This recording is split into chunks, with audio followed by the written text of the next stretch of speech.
मराठी माणसाच्या मनावर अधिराज्य गाजवणारं एकमेव डिजिटल चॅनल सप्तनगरी न्यूज।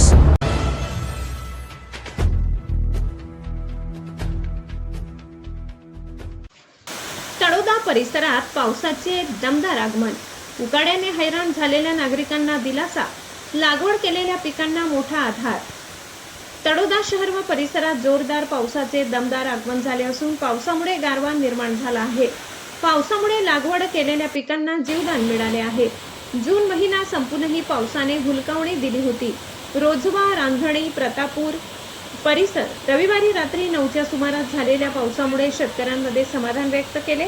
तळोदा परिसरात सोमवारी दुपारी जोरदार पावसाचे आगमन झाले। पावसामुळे सकल जागेत पाणी साचले आहे। पावसामुळे उकाड्याने हैराण झालेल्या नागरिकांना दिलासा मिळालाय। सप्तनगरी न्यूज ब्युरो, तळोदा।